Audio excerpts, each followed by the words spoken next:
Welcome, Rachel Shirley, to Coaching in Session. How are you doing today? I'm fabulous. How are you? Doing well. Thanks so much for coming on.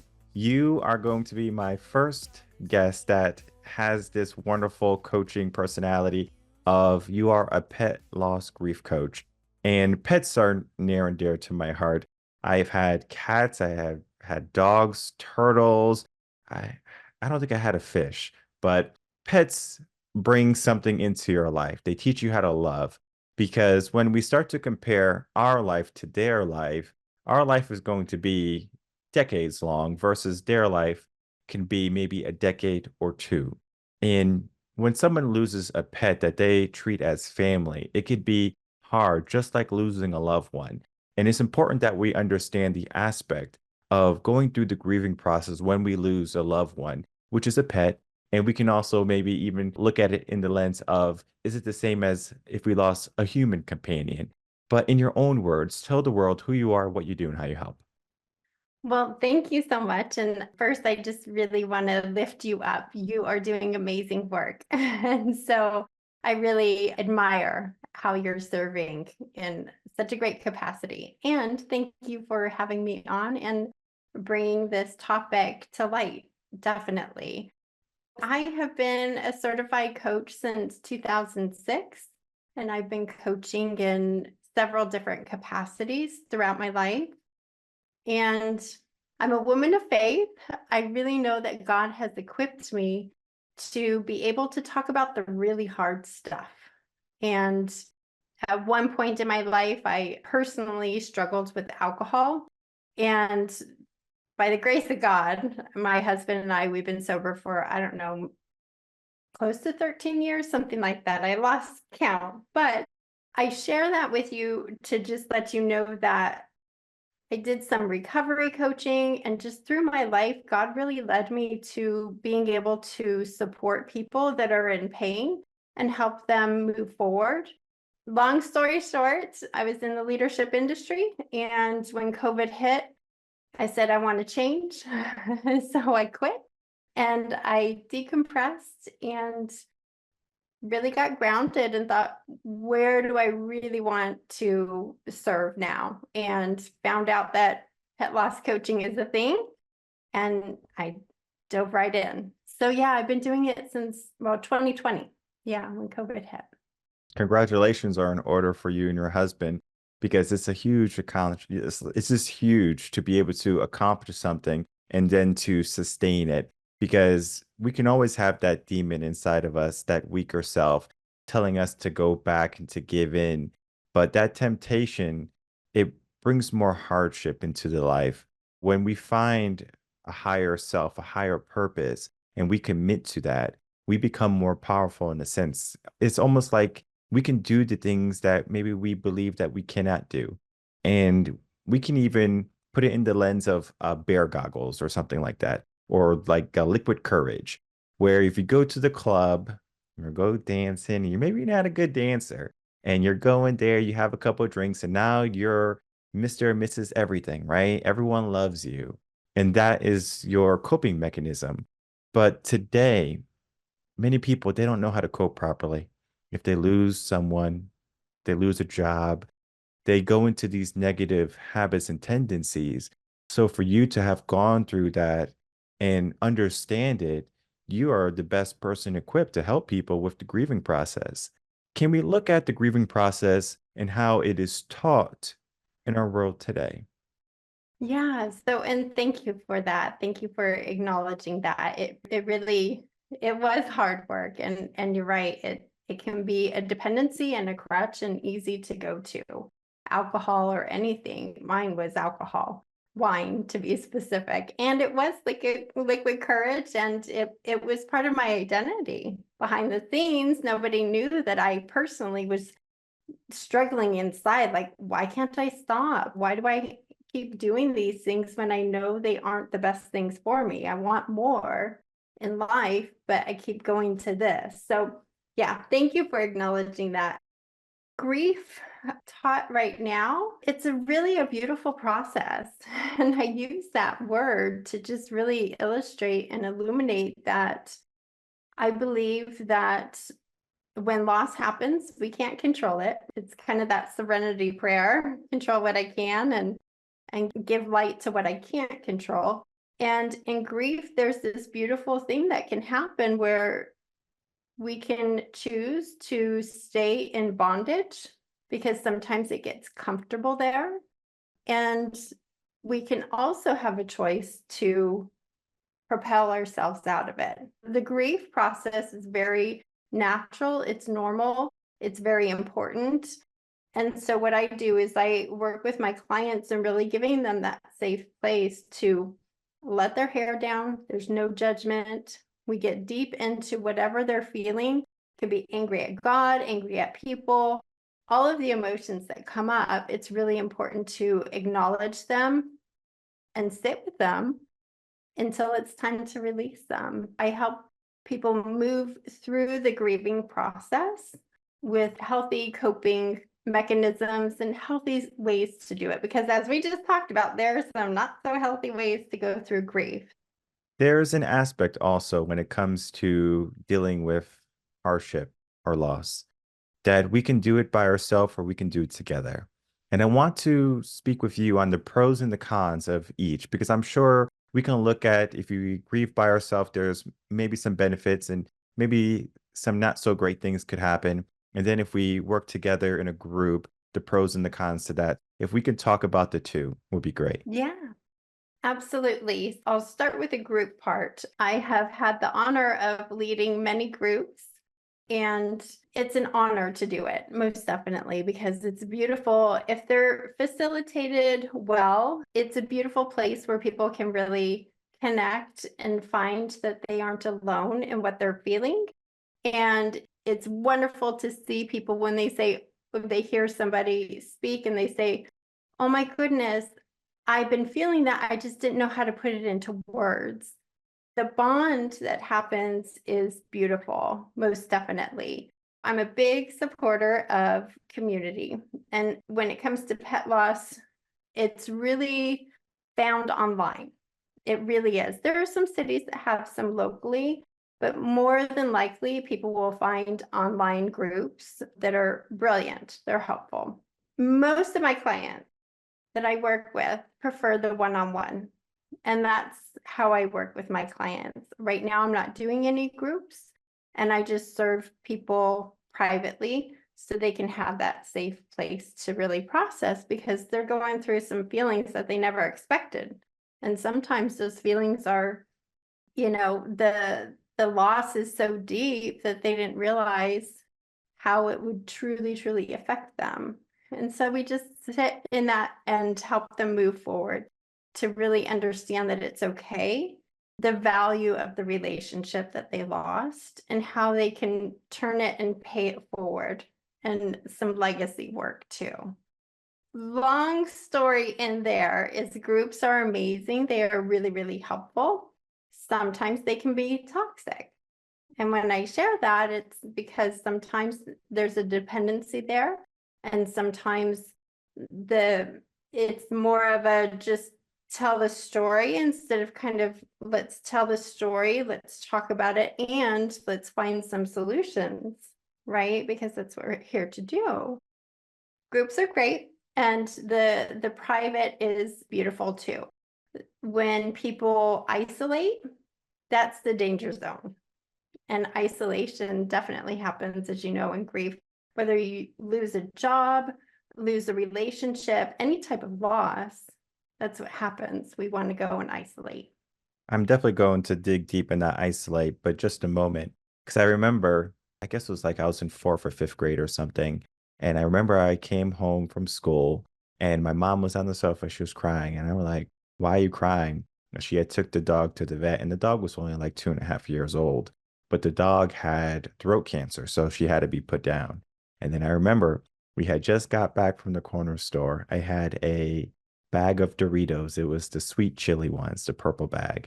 I remember, just getting the news. I went upstairs. I was just crying. I threw the bag. I didn't even want the chips. And I love those chips. And my sister went to her room. I went to my room, and we were just separated. It was one of probably the first moments in my life where I had to deal with grief. And it wasn't necessarily, my mom coaching me through it or my dad, coaching me through it. It was just, they were there and they might have said, we'll make sure the last moments are good. We got her a steak, hanged out with her, took a bunch of pictures. But then that was the process. And then eventually time, went on. But when we start to look at it in the lens of we only deal with grief when it's presented to us rather than being prepared for it when it comes, because we might know that a pet is going to be leaving us soon or a family member. They are not able to walk. They are not able to go to the bathroom where they're supposed to. They can't see well. We know they're declining. And it's only a matter of time. We can prepare then, but then sometimes we're in denial. And that's when we begin to isolate our emotions and the idea of separating from the pet that we have raised and loved. Absolutely. And I love how you shared that. And I'm so grateful that your mom did cry because I coach people, parents especially, that are concerned about the kids, right? And I just share with them, this is your chance to model how to grieve. There's a purpose behind this too. And I love how your mom did show her emotion because some people just won't. And I'm sorry for your loss. I know it's difficult as a kid to understand what just happened, for sure. The anticipatory grief, when we anticipate and we know that a death or a loss is coming, our mind can play some tricks on us and we can get into our own pity party, right? My husband and I, we say pity party for one, and that's okay sometimes. And then there's times where it's just this honest conversation with ourselves saying, I know this is going to happen. How can I equip myself? Just like you're saying, how can I equip myself to make this journey one with healthy choices that I can make into a habit so I know when grief comes, it's going to be a familiar friend. Sounds funny, but it really is. It's like, you know how it is when we can avoid things, avoidance doesn't work, it brings more resistance. But when we actually look and allow ourselves to feel the anticipatory grief, then we aren't so much inclined to separate. And then there's one other point to that. I think it really is about the honesty, right? It's just getting really, really honest and saying, this means a lot to me, and my world is about to change. And either I can just go and isolate and separate and be in denial, or I can face it and equip myself to really thrive during this time, that I can turn around and help somebody else down the road. So I think those are the points to really look at when somebody has anticipatory grief. When we look at grief, you working with it and working with individuals, I want to know, does it come in different shapes and sizes? Because we have this anticipation of something that's going to happen, right? Our pet is going to be leaving us, loved one. And we also have the aspect of something sudden happening where we have to deal with the grief. Let's say one of my dogs early on, also, it was my first dog. Her name was Leisha. She ran into the street. Luckily, she just like broke her leg. Wasn't like deaf, but it has happened quite often where a pet is just rambunctious, the owner loses control, and then it happens so suddenly. Where is that grief different than something that we were able to anticipate, maybe even ruminate on because it happens so suddenly? Is there a difference or is still the same process? It's a great question. I would say that all of the grief has similarities and differences, for sure. The amount that it comes on can vary. When we're in anticipatory grief, I really like to point out to clients that they've been grieving for a long time and they usually feel really exhausted. And I point out, listen, your heart has kind of been preparing and you've been holding your breath for so long. There's this other level of the grief that's exhausting and There's sometimes some guilt because there's a little bit of relief. And I just really encourage them to say, that's normal. Been through a lot, and your sweet one is now resting at peace and no longer suffering. So of course, you're allowed to have, feel whatever you want to feel. That's one side of it. And then you're right, with the sudden and tragic deaths, it can come on so quickly out of nowhere. And sometimes with that, some denial happens. Some denial, like, okay, did this really happen? It's kind of that out of body experience. And it's just really comforting and so helpful to know that people aren't alone in this type of grief, and that unfortunately it happens all the time. And to be around people that are in similar situations so they can identify, most definitely is helpful. But yeah, the grief, there's a lot of similarities, but then there are some differences. And I found that each person has their own unique journey. I just really hold space for them to do it their way. There's no right or wrong way. There's healthy choices and not healthy choices. So there's no real wrong or right way. It's just moving through it instead of staying stuck in it. Is there a time limit for grief? Great question. There's not. There's not. I see both spectrums. I have clients that are highly, highly successful and have really demanding jobs, and their life is full and full of responsibilities. And I help them really take the time to honor their grief so they don't have to go back to it. It's like, get the work done now so you don't have to come back to it. And it can happen kind of on their own timeline. And then I have other clients that will have a really deep relationship with their sweet one that they lost, and they continue kind of this grieving process, and it's kind of like layers. It just kind of takes time for them. And I always say that time doesn't necessarily heal all wounds, but doing healthy decisions in the time and doing the work, that's when the healing really happens. I personally work with clients. I don't have any packages. I work with them one-on-one, and they can come and go as much as they want to or need to, one session at a time, right? And so I do have some clients that will come for several sessions. I have some that will come for one and then come for a tune-up later if an anniversary happens and they're wanting to share. Yeah, there's no real timeline, but there are some healthy indicators and some not so healthy indicators. They say when someone's going through grief, they lost a piece of themselves, a piece of their soul, mind, heart. And some people, they have an idea in their mind that they can replace a loved one with another loved one. So if they lose a cat, they get another cat. If they get a dog, they get another dog or fish or turtle, whatever it be. But then something happens also.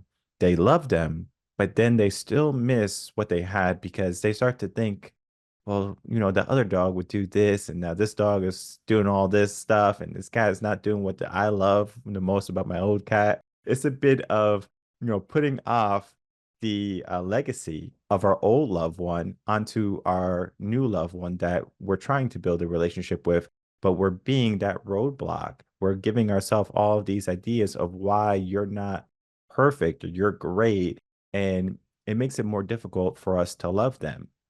Yeah, super great awareness. I love it. You are amazing. You really are.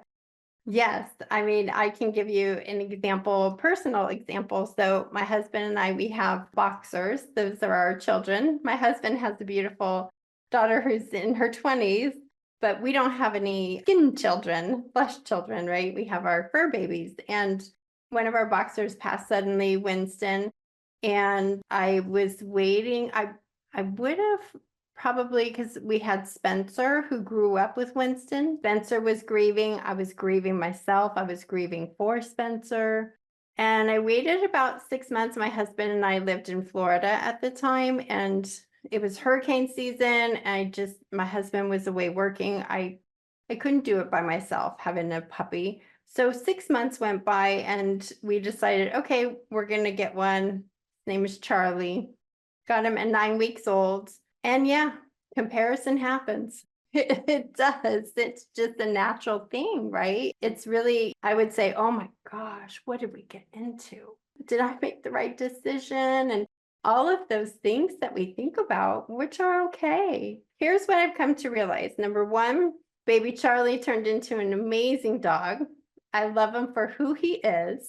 And it was a good mirror and lesson to life in general, right? Just like you mentioned in the opening, that they're kind of mirrors and it's a beautiful way to live. They live in the moment. It was really a conscious choice to honor who he is and allow him to be him. And it's funny because I see some things that Winston would do in him. So I'm like, Winston, are you in there? Ear will perk a certain way, or his eyes will look a certain way. I'm like, Winston used to do that. Funny how it all works out, for sure. I know that the replacement thing is a big issue, meaning it's a big topic and it's an important one.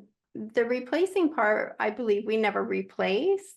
It's bringing a new love into the home and opening our heart to exploring and having another relationship, even though we miss our sweet one that just passed. And I'll tell you, I'm personally going through anticipatory grief because Spencer is now kind of on a decline. He's the love of my life. I don't think I'll ever have a dog like him. And that's okay. So I know it's going to hit me really, really hard. And I know that God designed us to nurture. It's my big belief that we are here to love many. Just like you said, we live longer than they do. They're God's creatures and we're called to take care of them. And they bring us so much joy. I think having them short amount of time means that we can do their legacy and have others in our lives and really enjoy life with them and take care of them. I remember when I used to go to the dog park. This was when I was still living in Connecticut. And I have a dog. Her name's Scarlett, and she's 12 right now. And she's a German Shepherd Lab Husky mix. And it's a crazy mix, high energy, everything. So we went to the dog park almost every day. So I was a teacher at the time. When I got off work, we went straight to the dog park for 2, 3 hours, just to get all the energy out. Because she knew the next day she was going to be at the house by herself, just kind of chilling, waiting to go to the dog park.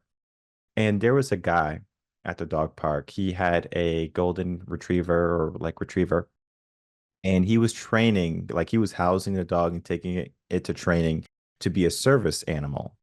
And it was interesting because I would ask him questions because he loved this dog. He owned a grocery store in Shelton, Connecticut. I forget the name of the grocery store. And he would do this, every 3 years, get a new dog and train it to be a service animal. If the dog didn't pass, he had first dibs to take the dog in, of course, but all his dogs have passed at that time. And I asked him, I said, isn't it hard to get rid of your dog because you had this dog for 3 years while the dog was a puppy, taking it to training, and the dog's in the store and it's greeting all the customers, and like, won't you miss that? And he says, I used to, but having this situation taught me to love more quickly. And that was so powerful to me because at the time, my dog was maybe 3.5 or something along those lines. I was thinking about, I never want to get rid of my dog. I don't want to relinquish it to anybody. It's my dog. And then so the aspect that they can be those unconditional givers, because we can sometimes have conditions when we love as humans, but no matter what, those animals, they'll come to us when we're sad, when we're happy. Maybe if they're not feeling 100%, they will still put us first, and they teach us how to love. How can we start to love more like animals? Yes, well, I think you just said it brilliantly and such a great illustration with a gentleman that you got to become friends with, and he modeled it. And it made you curious, right? And that's what I think we do is we take the good and we really find how we can do better with it. Yes, it's for ourselves, the love, but it's also, I think, I can't remember how this saying goes. You can be a river or a reservoir, right? We can hold it in. I used to work for John Maxwell, so I think that's one of his sayings. But we can hold it in, or we can release and keep it flowing. And you're right, our animals, no matter what they are, dog, cat, horse, anything, their unconditional love, their forgiveness, loyalty, non-judgmental. They stay in the present moment, and they're everything we wish humans would be. It's wonderful to take lessons from them and to be able to have our hearts open just like they do, most definitely, because it is unconditional love. And I love how that gentleman learned to love quickly. We know grief is going to happen.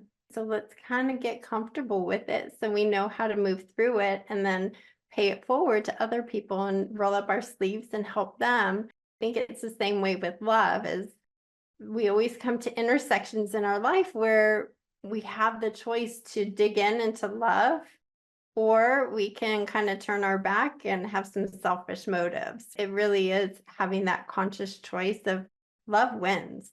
That's what I believe. I mean, love really does. Love is incredible. And sometimes, yes, there's conditions because they're boundaries, they're healthy boundaries to take care of ourselves and others. Definitely, animals teach us to love, and I think that's our higher calling. I asked all those wonderful questions because I know there's going to be people dealing with these same exact things right now.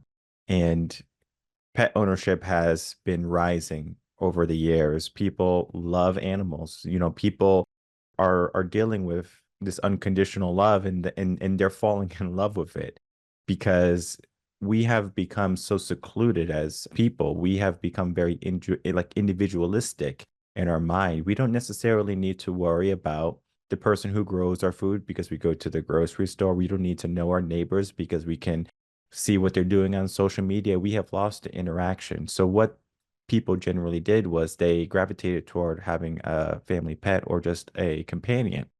And they definitely damned the day that they have to, bid them farewell. And it's almost a bit of denial that it will happen sometimes because it's almost like we'll be here forever. And even in our life as humans, we don't necessarily look at our deathbed and say, well, that's our future, even though it is our reality. We only look at the positive, the prosperity, and we do have to be real, like it is going to happen. But we do and we should cherish the moments that are good. My final question to you is, how can we start to relish in the moment of our furry friends and today, where we're not worried about only the moments when we're going to lose them, but how we can appreciate them right now? Yes, this is a great topic. And somebody just told me, I'm on social media, but not that much, but somebody just told me that there's like this trend going on where people on social media are putting their animals on and talking about anticipatory grief and how, oh my gosh, I love this topic. So I'm grateful that you brought it up. Yes, I might say some funny things, but trust me, they aren't funny, but they might sound funny if you haven't heard them for the first time. So some of your listeners will be like, what is she talking about? I think it's really about anytime that we have fear, which that's what usually anticipatory is, fear of the outcome of what inevitably is going to happen and not knowing when it's going to happen. The biggest thing with fear is I believe that we're scared that we won't be able to handle it. If our mind's eye kind of plays it out and says, I can handle this, I will get resources, I am equipped, and I'm going to enjoy this time now.